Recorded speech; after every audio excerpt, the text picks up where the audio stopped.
ये बात थोड़ी पुरानी है, ये तलवार थोड़ी पुरानी है, इसे जंग लगाया है हमने, क्योंकि खून नहीं अब पानी है।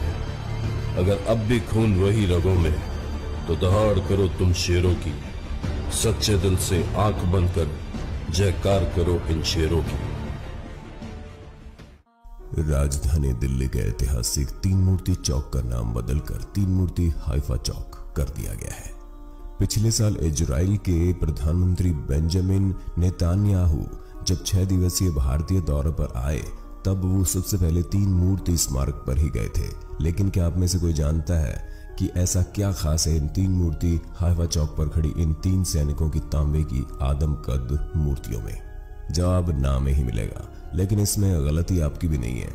आज भी हम भारतीय अपने इतिहास से उतना अवगत नहीं है। भारत के स्वर्णिम इतिहास जो कि इतिहास की पुस्तकों से गायब से हो गए हैं, जिन्हें पढ़कर हर भारतीय का सीना गर्व से चौड़ा हो जाना चाहिए। आज विडंबना ये है कि हम अपने इतिहास से अनभिज्ञ हैं, और वहीं दूसरी ओर विदेशी हमारे इतिहास को, हमारी बहादुरी आदि के किस्सों को अपनी जनता को सुनाती है।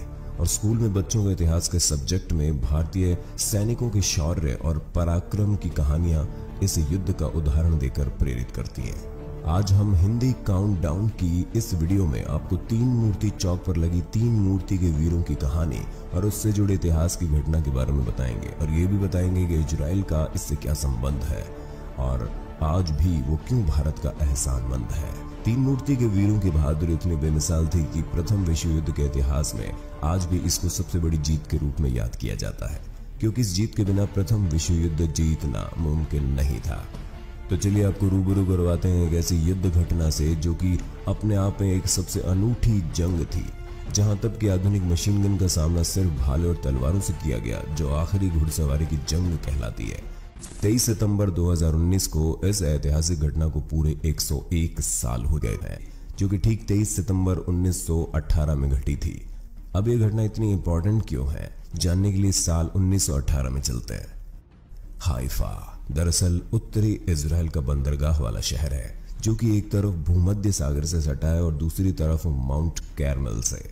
प्रथम विश्व युद्ध के दौरान यह युद्ध का एक केंद्र भी रहा। इसी शहर में बहाई विश्व केंद्र भी है, जो यूनेस्को का एक वर्ल्ड हेरिटेज साइट भी है। प्रथम विश्व युद्ध के समय समुद्र के किनारे बसे हाइफा शहर पर जर्मन और तुर्की सेना का कब्जा था। अपने रेल नेटवर्क और बंदरगाह की वजह से हाइफा रणनीतिक तौर पर महत्वपूर्ण जगह थी, जो कि मित्र राष्ट्रों की सेनाओं के लिए युद्ध का सामान और राशन भेजने के लिए एकमात्र समुद्र का रास्ता था। हाइफा को जीते बिना प्रथम विश्व युद्ध जीतना असंभव था। हमारे देश में हिंदुस्तान की आजादी से पहले बड़ी संख्या में भारतीय सैनिक ब्रिटिश सेना में काम करते थे। प्रथम विश्व युद्ध के समय हाइफा को तुर्की सेना से मुक्त करवाने की जिम्मेदारी ब्रिटिश सेना की थी। इस जंग को अंजाम देना और दुश्मन से जीतना बिल्कुल असंभव था, क्योंकि दुश्मन सेना ज्यादा ताकतवर थी और एक तरफ किशोन नदी थी तो दूसरी तरफ माउंट कैरमल की ऊंचाई और बीच में था संकरा रास्ता, और किसी भी तरह का हमला इस दर्रे से ही संभव था। लेकिन यहाँ से हमला करने पर सैनिकों को आसानी से निशाना बनाया जा सकता था। हाइफा में तुर्की, जर्मनी और ऑस्ट्रिया की संयुक्त सेना यानी ऑटोमन आर्मी की चौकियां थी। ऑटोमन आर्मी के पास बंदूक, तोप, गोला बारूद जैसी किसी भी चीज की कमी नहीं थी। ब्रिटिश सेना के लिए जंग अपने पैर पे कुल्हाड़ी मारने जैसा था। 21-22 सितंबर की आधी रात के बाद 18वीं किंग जॉर्ज के खुद के लांसर्स 13वीं कैवलरी ब्रिगेड का हिस्सा शहर के पश्चिम में एकल सड़क के साथ आगे बढ़ रहे थे, जब उन पर हाइफा के ऑटोमन बटालियन ने तोपों से हमला कर दिया था। ऑटोमन सेना ने भारी गोलीबारी कर ब्रिटिश सेना के हमले को नाकाम कर दिया। ब्रिटिश सेना के अधिकारियों को उस समय सैनिकों की जरूरत थी। तब उन्होंने भारत की 3 रियासतों मैसूर, जोधपुर और हैदराबाद से मदद की अपील की। रियासतों ने इस अपील को स्वीकार किया और अपने सैनिक जंग के लिए भेज दिए। हैदराबाद रियासत के सैनिक मुस्लिम थे, तो उन्हें अंग्रेजों द्वारा तुर्की के खिलाफ न लड़ाकर सैनिकों को युद्ध बंदियों के प्रबंधन और देखरेख का काम सौंपा गया, और मैसूर और जोधपुर की घुड़सवार सैनिकों की टुकड़ियों को मिलाकर एक विशेष इकाई बनाई गई। इन भारतीय सैनिकों के साथ कुछ संख्या में अंग्रेज सैनिकों की भी थी। 22 सितंबर को एक हवाई टूही विमान से brigadier British general Edmund Allenby king को हेफा में सेना के भारी मौजूदगी के बारे में जानकारी मिली। उन्हें पता था कि यदि सेना अंदर गई तो उनका लौट कर आना नामुमकिन है। लड़ाई को जीतना असंभव देख उन्होंने सेना को जंग न लड़ने के लिए कहा। अंग्रेजी सैनिक पीछे हट गए। पीछे हटने का मौका भारतीय सैनिकों के पास भी था। पर मेजर दलपत सिंह शेखावत की अगुवाई में कोई भी सैनिक अपने फर्ज से पीछे नहीं हटना चाहता था। सवाल यह था कि यदि आप पीछे हटे तो वापस जाकर अपने देश, अपनी रियासत और परिवार को क्या मुंह दिखाएंगे। उन वीरों को शत्रु के सामने पहुंच पैर पीछे रखना सहन नहीं था, इसलिए भारतीय सैनिकों ने हाइफा शहर में दाखिल होना स्वीकार किया। भारतीय सैनिक घोड़े पर सवार थे, उनके पास लड़ने के लिए केवल भाले और तलवारें थी। अंग्रेज सरकार ने पैदल चलने वाले कुछ सैनिकों को बंदूकें भी थमा दी थी। भारतीय घुड़सवार सैनिकों को हाइफा में मौजूद तुर्की सेना और माउंट कार्मेल पर तैनात तुर्की तोपखाने को तहस नहस करना था। आज अगर हम उस लड़ाई के मंजर की कल्पना भी करें तो ये प्रतीत होता है कि उस लड़ाई में मौत तो तय थी, पर शायद उस दिन को इतिहास लिखा जाना था। उस दिन दुनिया को एक घुड़सवार सेना के वो पराक्रम देखने थे जो इतिहास में कभी दोहराए नहीं जा सके। इसलिए जोधपुर लांसर्स ने अपने सेनापति मेजर ठाकुर दलपत सिंह शेखावत के नेतृत्व में सबसे पहले शहर में कदम रखा। सेनापति मेजर ठाकुर दलपत सिंह शेखावत की योजना नदी पर हाइफा पर कब्जा करने की थी। 23 सितंबर 1918 को 15वीं इंपीरियल सर्विस कैवेलरी ब्रिगेड को हाइफा पर कब्जा करने का आदेश दिया गया। शहर तक जाने का एकमात्र रास्ता था, वो भी संकरा सा दर्रा, जिसके एक तरफ नाहर अल मुकाओं के बीच का क्षेत्र जिसे किशोन नदी भी कहा जाता है, तो दूसरी तरफ माउंट कार्मेल पहाड़ की तीखी ढलानें, जिसको मशीन गन, बंदूक और तोपों से ऑटोमन सेना ने अच्छी तरह किलाबंदी कर रखी थी। उसको पार कर जीतना नामुमकिन था। ब्रिगेड के जोधपुर लांसर्स को इस चौकी पर कब्जा करने का काम सौंपा गया था, जबकि मैसूर लांसर्स और उत्तर से शहर पर हमला करने के लिए चले गए। और 15वीं घुड़सवार ब्रिगेड ने सुबह 5 बजे हाइफा की ओर बढ़ना शुरू कर दिया और 10 बजे तक शहर के मुख्य द्वार पर पहुंच गए। मेजर ठाकुर दलपत सिंह शेखावत की योजना नदी पार कर हाइफा पर कब्जा करने की थी, लेकिन 2 घुड़सवार नदी किनारे दलदली होने से उसमें डूब गए। इसके बाद ठाकुर दलपत सिंह शेखावत ने सेना का रुख पहाड़ी की तरफ मोड़ दिया, जिससे वो सीधे ही मशीन गन और तोपखाने के निशाने पर आ गए। सेना के मेजर ठाकुर दलपत सिंह शेखावत लड़ाई की शुरुआत में ही मारे गए। इसके बाद उनके डिप्टी बहादुर अमान सिंह जोधा आगे आए। असल में दलपत सिंह का सेना के साथ कार्मेल पहाड़ की अचानक तीखी चढ़ाई पर जाने से तुर्की सेना नहीं संभल पाई, पर बाद में उन्होंने मोर्चा संभाला और मशीन गन से घुड़सवारों को निशाना बनाया। इसके बाद सेना ने हाइफा पर धावा बोल दिया। इससे पहले कि तुर्की सैनिक अचानक हुए इस हमले से सावधान हो पाते, भारतीय सैनिकों ने अंग्रेजों द्वारा दी गई बंदूकों से गोलियां बरसाना शुरू कर दिया। जोधपुर के सैनिक माउंट कार्मेल पर भालों से हमला कर रहे थे, वहीं मैसूर के सैनिकों ने पर्वत की उत्तरी तरफ से हमला कर दिया। इसके बाद घुड़सवार तेजी से शहर में दाखिल हुए और एक एक कर तुर्की सैनिकों को भाले से मौत के घाट उतारना शुरू कर दिया। मैसूर लांसर्स की एक स्क्वाड्रन शेरवुड रेंजर्स ने दक्षिण की ओर माउंट कार्मल पर चढ़ाई की। सैनिकों ने कार्मल की ढलान पर 2 नौसैनिक तोपों पर कब्जा कर लिया। इसके बाद सैनिकों ने तुर्की सेना के हथियारों से ही उन पर हमला शुरू कर दिया। उनके दुश्मन ये देखकर हैरान हो गए थे कि आखिर कैसे भारतीय सैनिकों ने उनके ही हथियारों से उन्हें मारना शुरू कर दिया था। ये दुनिया के इतिहास में घुड़सवार सेना का महान अभियान था। घोड़े घायल हो रहे थे पर रुक नहीं रहे थे।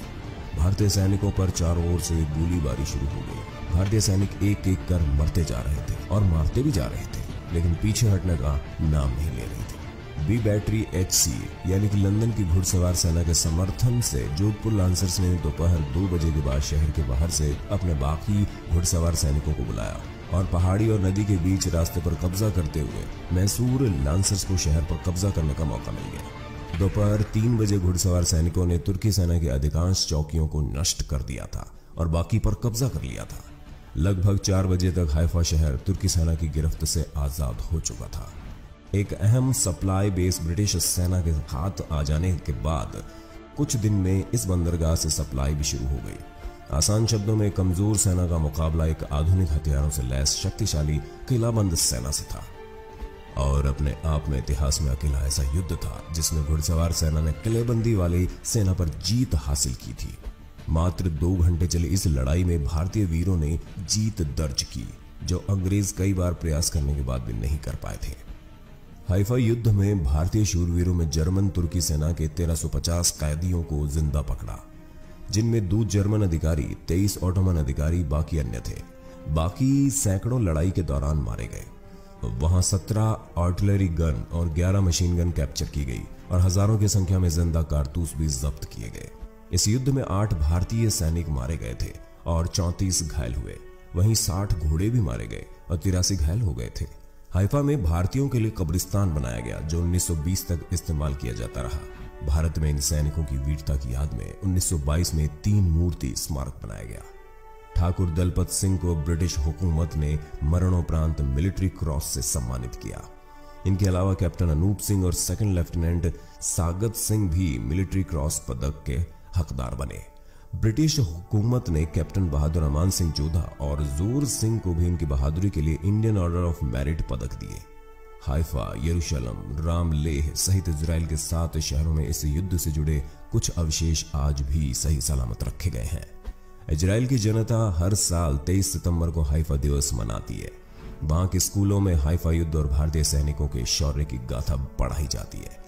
जब अंग्रेज पीछे हट गए थे तब कैसे भारतीय वीरों ने अपना लहू बहाकर हाइफा को आजाद किया और 400 साल पुराने ऑटोमन साम्राज्य का अंत किया, जिसने आगे इजराइल की आजादी में मुख्य किरदार निभाया। इस युद्ध के बारे में हिस्ट्री ऑफ ब्रिटिश कैवलरी में लिखा गया है, ये 12 फुंडर बैटरी से लैस कमजोर ब्रिगेड की 2 रेजिमेंट का हमला था, जिसके खिलाफ बेहतर हथियारों से लैस 1000 से ज्यादा की फौज थी। लेकिन जोधपुर लांसर्स ने अपनी रफ्तार से हमला किया कि दुश्मन को समझने और समझाने का मौका ही नहीं मिला। किलेबंदी वाले किसी भी शहर पर घुड़सवार दस्ते के कब्जे की ये इतिहास में अकेली घटना है। हाइफा युद्ध भारत के सैनिकों द्वारा लड़ा गया वो युद्ध था जिसे आज शायद ही कोई जानता होगा। इतिहास के पन्नों में ये कहानी न जाने कितने सालों से धूल खा रही है। ये युद्ध भले ही ब्रिटिश सेना ने लड़ा था, मगर इसमें जीत भारतीय सैनिकों ने ही दिलाई थी। उन्होंने पूरी दुनिया को दिखा दिया कि आखिर भारत के सैनिक कितने फौलादी हैं। अब आपको इस बात की जानकारी हो गई होगी कि नई दिल्ली के 3 मूर्ति भवन के सामने बीच सड़क पर स्थित 3 घुड़सवारों की मूर्तियां इजराइल के शहरों को तुर्की से मुक्त करवाने वाले भारतीय सेना के 3 घुड़सवार रेजिमेंटों का प्रतीक है। ये 3 regiment Jodhpur lancers, Mysore lancers और हैदराबाद लांसर्स का प्रतिनिधित्व यानी कि रिप्रेजेंट करती है और अभी भी हर साल 23 सितंबर को हाइफा की लड़ाई को हाइफा दिवस के रूप में याद किया जाता है, जो 3 मूर्ति के वीरों को भारतीय सेना की सच्ची श्रद्धांजलि है। भारत के प्रति इजराइल की जो कृतज्ञता का भाव है, संभवतः उसके पीछे इन्हीं महान योद्धाओं का बलिदान है। भारत के प्रधानमंत्री नरेंद्र मोदी ने साल 2017 के अपने ऐतिहासिक 3 दिवसीय इजराइल यात्रा के दौरान इजराइल में हाइफा युद्ध के नायक दलपत सिंह शेखावत की स्मृति में दोनों राष्ट्रीय अध्यक्ष ने मिलकर एक मेमोरी प्लेट का अनावरण किया। वहीं जनवरी 2018 में इजराइल प्रधानमंत्री बेंजामिन नेतान्याहू की भारत यात्रा के समय भारत इजराइल की दोस्ती और दोनों देशों के संबंधों को नई मजबूती देने के लिए 3 मूर्ति चौक और मार्ग के नाम में इजराइल के ऐतिहासिक शहर हाइफा का नाम जोड़कर 3 मूर्ति हाइफा चौक और 3 मूर्ति हाइफा मार्ग कर दिया गया। उम्मीद है आने वाले समय में हमारी सरकार भी इस अविस्मरणीय और शौर्य गाथा को हमारे स्कूल की किताबों में जरूर डालेंगी, जिससे इतिहास की जानकारी के साथ हमें हमारे शूरवीर और साहस की कहानी व प्रेरणा बचपन में ही मिल जाए। देश के वीरों को हमारी ओर से कोटि कोटि नमन। और जिसने अभी तक हमारे चैनल को सब्सक्राइब नहीं किया है तो जरूर कर लें, क्योंकि आगे भी हम ऐसे ही दिलचस्प वीडियो आपके लिए लाते रहेंगे। अगली वीडियो आप किस विषय पर देखना चाहते हैं ये भी जरूर बताना। जिस विषय के बारे में सबसे ज्यादा कमेंट मिलेंगे अगली वीडियो उसी पर आएगी। जय हिंद।